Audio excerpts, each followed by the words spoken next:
I initiated the divorce, deeming a financially struggling spouse to be of little value. My world was shaken when during a business trip my husband abruptly declared not only his intent to divorce but also his simultaneous marriage to his lover. To add insult to injury, he accused me of marrying him solely for his wealth and demanded I forfeit any claims to our property, confronting my indifferent husband, who had always treated me with disdain since our marriage, led to his unraveling and a downward spiral to rock bottom. I am Karen, 35 years old, raised by a single mother since my father's passing in kindergarten. Despite the financial challenges, we found happiness as a family of 3. Even as an adult with a decent salary, my frugal habits persisted from childhood. I married John, a wealthy man I met through an acquaintance, drawn to his kindness and the new world he presented. Our differing views on money and gender roles emerged after marriage. While Jan envisioned a traditional household, I was dedicated to my career and financial independence. Before marriage, Jan suggested I become a homemaker, assuming I would embrace traditional domestic roles. However, I expressed my desire to continue working until we had children, emphasizing the financial benefits. Although I managed to convince him the reality of balancing work and household chores proved challenging. Despite being a full-time employee, my days were consumed with domestic responsibilities, leaving little time for us as a couple. In contrast, John, adopting a traditional husband role, contributed nothing to household tasks. While he witnessed my busy schedule, he simply indulged in dinner and relaxation upon returning home. Balancing work and domestic responsibilities took a toll on our relationship, prompting me to question if this was the essence of a marriage. Despite my efforts, I hesitated to voice my dissatisfaction, fearing he might insist I quit my job. Despite his lack of contribution at home, I had hoped that the arrival of children would bring about a positive change in our relationship. Unfortunately, our connection had grown distant, casting doubt on the possibility of expanding our family. Feeling the urgency to discuss this matter, I approached Jan. Hey, we should start considering having kids. Right? How kids? You're quite energetic. Considering you're tired from work and chores, it's not about that. I want to have children. We haven't been married that long, but I'm already over 30. Women have a limited time to have children, and it's getting harder for me to conceive. As I get older, it's almost too late, but we don't need kids. If we have one, you'll expect me to help, right? You know I'm busy with work and I won't help with child rearing. Declaring you won't help with child rearing even before they're born is strange, isn't it? I plan to raise them alone, but shouldn't you at least have the intention to help? It's your child too. Child rearing is your job. I'm working to support the family, so I definitely won't help with the kids. You'll just complain that I don't help, making me the bad guy. You must have been indoctrinated with poverty and lots of kids since birth. We're not poor. We don't need kids. End of discussion. John abruptly ended the conversation, retreating to his room alone in the living room. Tears overwhelmed me. My desire for children was not only rejected, but my upbringing was also mocked. Following this incident, our relationship deteriorated rapidly. Communication became scarce, and the possibility of having children seemed more distant as I continued to juggle work and home responsibilities. Taking on significant projects at work, I found myself increasingly distant from JM. One day, when informing him about an upcoming business trip, his unexpected kindness surprised me. He wished me well and hinted at a big surprise upon my return. Despite having given up on him, his smile shook my resolve. However, my faint hope was shattered upon returning home. The front door wouldn't open, and Jan revealed the first surprise: he had changed the locks. The second surprise was the announcement of our divorce. He claimed to have forged my signature and submitted the papers with a friend as a witness. Inside, he presented a document for me to sign, waiving my rights to property division. Protesting the false accusations, I insisted on a mutual renunciation of property rights, intending to make it a public document. John stubbornly retorting redid the document on his computer, initiating a tense exchange. As I left the house, he continued to scorn me for being poor, even contemplating discarding my belongings. A few days later, John, in a state of panic, called me, wondering what I had done. "What do you mean I haven't done anything? Why are you panicking?" "I have a lot of questions. First, I was told to leave the apartment." "Oh, you were still living there? That's not allowed. It's a new month. You're trespassing, but it's my house. Are you okay? Did you forget that it was a company apartment I rented? I was the leaseholder, so naturally you can't live there anymore." "That's ridiculous. How could you do this? I can't believe you didn't know I'm not the one who should be accused of doing things on my own. Didn't I tell you that you can't just change the locks of a rental apartment? It's my house. I can change the locks if I want. Didn't you listen? It was my leased apartment. Even if you were the leaseholder, the owner is the apartment manager. You can't change the locks without informing them. Is that so? Also, I terminated the lease while you changed the locks. I was allowed to live there until this month. I was planning to return, but now you've unlawfully altered someone else's property, which could be criminal damage." "Wait, why did you terminate it so early?" "Criminal damage is that why the police are at the front door now. I'm too scared to open it." But I calmly replied, "So the police did come. Don't worry, it's probably not for trespassing or criminal damage. It's better to talk to them." "Why do I know about the police?" "Because I reported you for filing the divorce papers yourself. It seems like you've committed crimes like forgery and fraudulent use of a private document. Divorce papers can be filed by one person, but only with mutual agreement and personal signatures. Since John forged my signature and the witness, it's obvious that it's a crime." But he seemed unaware of his guilt. I continued, pressing further. "So the divorce papers you submitted are invalid, and your marriage with Susan can't happen either." "How do you know about Susan? Did you think I knew nothing? I had a private detective agency thoroughly investigate your affair with Susan. It was a busy time at work, and coordinating with the agency was tough. Plus, you even held a grand wedding ceremony while I was supposedly on a business trip. Are you okay? Your business trip was a lie." "Yes, I took leave from work despite being busy to do some research and prepare documents. I knew about you bringing Susan home. It would have been impossible to gather this evidence while working."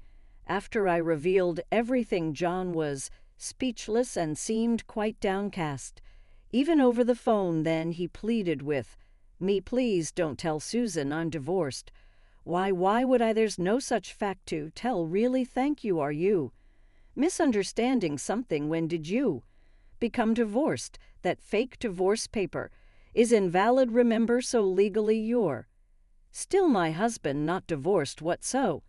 Since you committed adultery?" "Well, legally my husband. Susan needs to pay compensation. I sent the demand for reparation to her house yesterday by express delivery. She didn't know you were married." "Right then, I can't withdraw the claim at this point. I already knew Susan believed John was single, but I deliberately sent the reparation demand. Susan hasn't contacted me yet, so maybe she hasn't received the letter. It should arrive soon. Should you be on the phone with me when you also have to deal with the police?" "You're busy. I'll ignore the police. I won't be arrested. I'm going to Susan's house now to get the letter back before she or her family can accept it." He then hung up. He probably went straight to Susan's house to wait for the postman at the front door. I knew it would be futile because the letter was sent as registered mail to Susan only. Even if he waited for the postman, he couldn't receive it. A few hours later, a dispirited John called me. According to him, there was an incident when the postman arrived. Finally, I'll take that Envelope, who are you? You don't live here. Right, I'm practically a resident here. Since I'm married, I have the right to receive the mail I see, but I can't give. You this envelope, it's registered mail. For Susan only, what give it to me? Absolutely not if you're so eager ask. Susan, for permission, what's going on? Hero John, what's all this noise? What's happening? Ah, Susan, this is registered mail for you. This man insisted on taking it. Sorry for the disturbance. Now I'll be on my way. What's this? A demand for reparation, John. You we're married. What's going on here? Sorry. It's just she's an ex-wife from a long time ago. I was embarrassed to say I'm divorced. I'm sorry for keeping it secret. But it's strange, isn't it? We haven't been dating long and a demand for reparation if you were divorced before. We started dating, there shouldn't be any problem, right?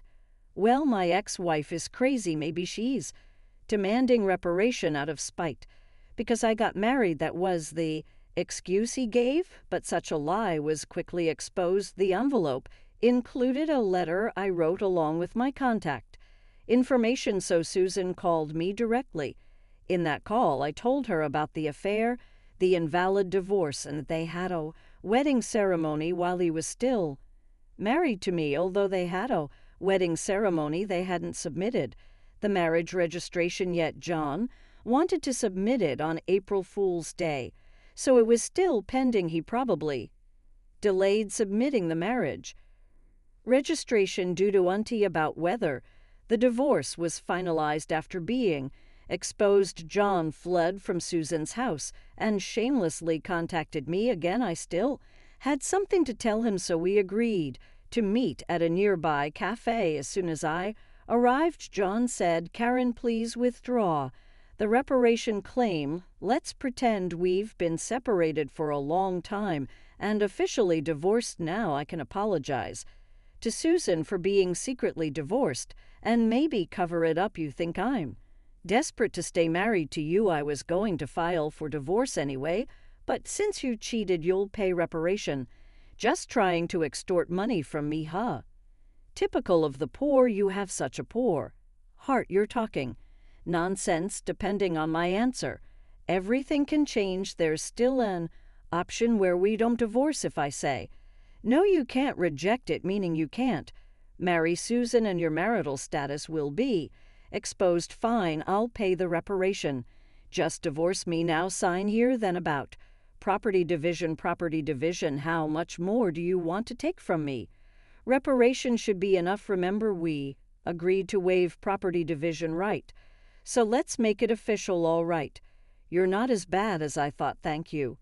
We then went to a public notary, made a public document for reparation and property division, and then to the city hall to submit the divorce papers.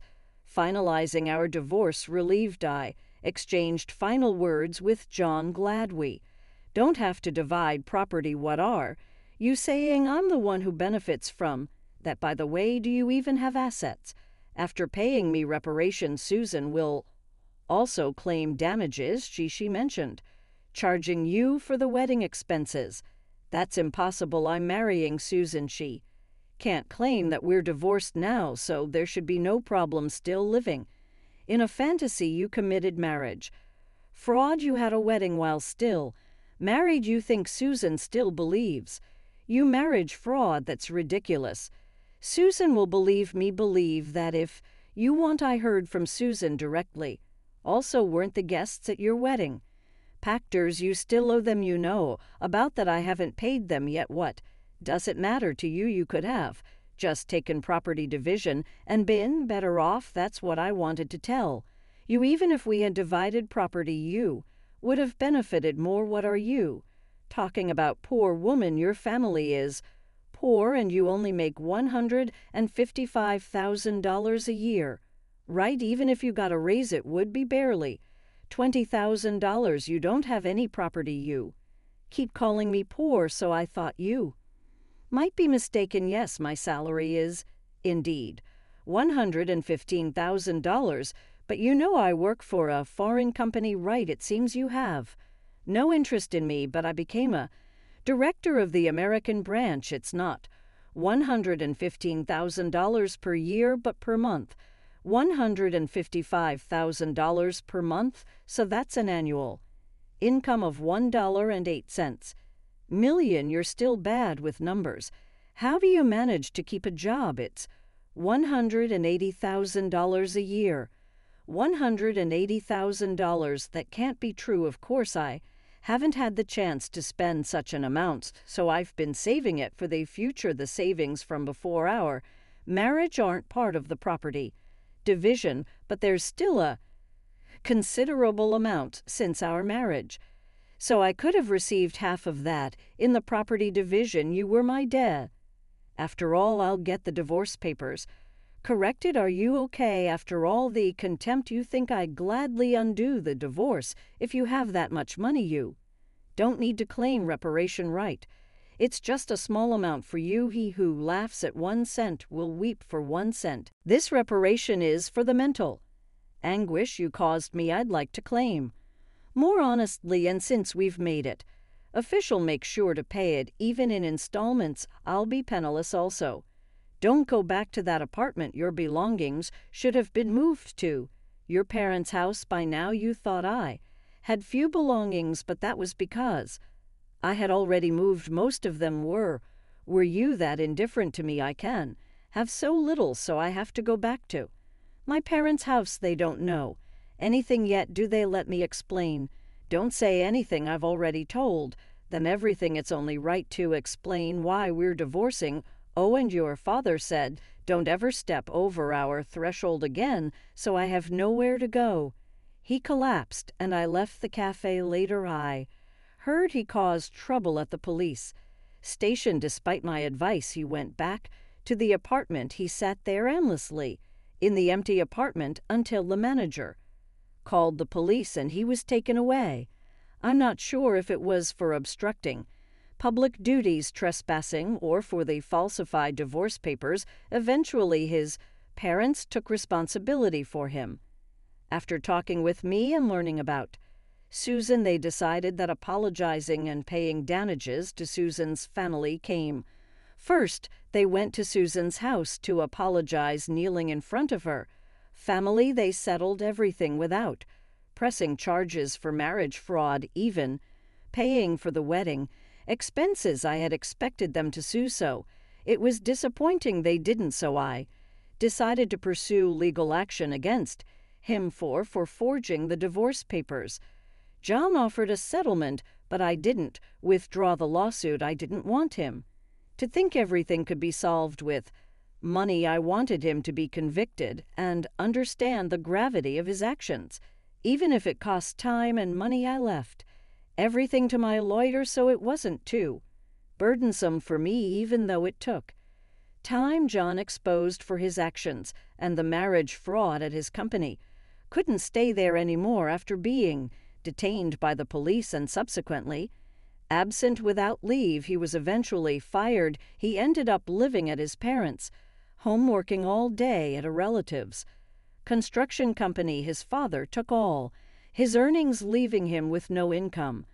I thought his parents wouldn't abandon him, but they were stricter than I expected. They paid my reparation and Susan's compensation, planning to make him work like a horse until he repaid everything. He lived in a shed-like place with no electricity, receiving only $5 per day for food deducted from his salary. They plan to down and kick him out once he's repaid everything. A harsh fate. After years of hard work, I was offered a position at the head office abroad, so I moved overseas after the divorce was finalized.